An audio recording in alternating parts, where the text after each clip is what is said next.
The 2025 Formula One season has turned McLaren's dream revival into a nightmare of suspicion and distrust. While Oscar Piastri continues to lead the championship battle with calm precision, behind the scenes, the foundations of his own team appear to be cracking. A shocking courtroom testimony from IndyCar champion Alex Palou has now ripped open McLaren's carefully constructed image, suggesting that Zak Brown, the man who orchestrated Piastri's signing, never truly wanted him there. Instead, Palou claims Brown was forced into the decision and held quiet resentment ever since.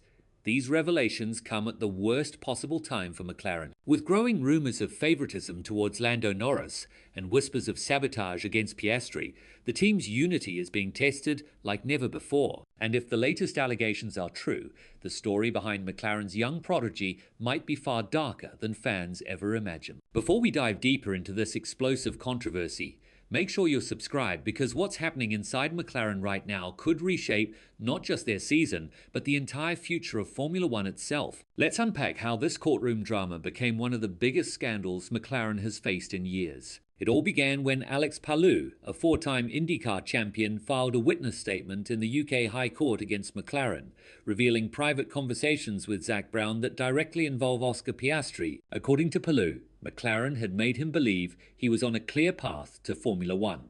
He was promised that joining McLaren's IndyCar team would serve as a stepping stone to the main stage. But everything changed in August 2022, when McLaren shocked the paddock by signing Oscar Piastri fresh off a messy contractual fight with Alpine. Palou alleges that when he met Zak Brown soon after, Brown admitted that signing Piastri was not his choice. Instead, Brown supposedly blamed then-team principal Andreas Seidel for pushing the decision through. Brown reportedly told Palou that Piastri's performance would be measured against his own, and hinted that the door to F1 was still open, though Palou says he already knew that opportunity had vanished. What's remarkable here is not just the allegation itself, but what it suggests about the internal politics of McLaren's management. If true, this means Zak Brown may have been privately opposed to the very driver who's now leading the 2025 World Championship. It paints a picture of a divided leadership, one side driven by marketing and sponsorship potential, the other by genuine racing strategy,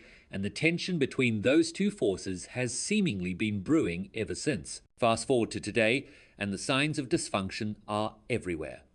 At the Singapore Grand Prix, cameras caught Norris forcing Piastri wide into turn 1, with McLaren choosing not to intervene. Later in the race, when the engineers asked Norris if he'd allow Piastri to pit first, he flatly refused. Veteran F1 analyst Peter Windsor called it unprecedented in half a century of racing a situation where a driver appeared to control team strategy mid-race, while the engineers stood silent. These moments now look very different in light of Palou's testimony. Could Zak Brown's alleged bias towards Norris be subtly shaping McLaren's strategy calls?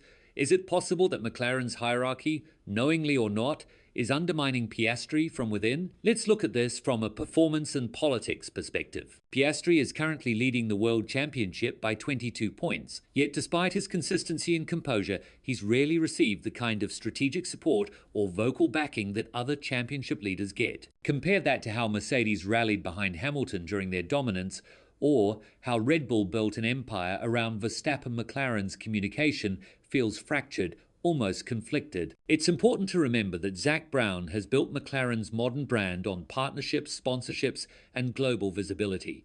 He's turned the team into a marketing powerhouse more than just a racing outfit. And in that vision, Lando Norris fits perfectly, a charismatic British driver with a massive online following and a personality that connects effortlessly with younger fans. He's marketable, relatable, and an ideal face for sponsors. Oscar Piastri, on the other hand, represents a different kind of excellence. He's quiet, focused, and ruthless on track, yet far less interested in the spotlight. He doesn't build hype, he simply delivers results. But that contrast has reportedly caused tension within McLaren's leadership. And if Alex Palou's courtroom statements are to be believed, Zak Brown might never have emotionally invested in Piastri's long-term success, seeing him as a forced choice rather than a strategic one. Meanwhile, the courtroom drama itself has peeled back layers of discomfort McLaren would rather keep hidden. The team is now seeking up to $30 million in damages from Palou for breach of contract, claiming his refusal to join cost them millions in potential sponsorship deals. Palou, however, maintains that he was misled, that Zak Brown's conflicting promises about an eventual Formula One seat made it impossible for him to trust the team's intentions. Then comes the twist that deepens the story.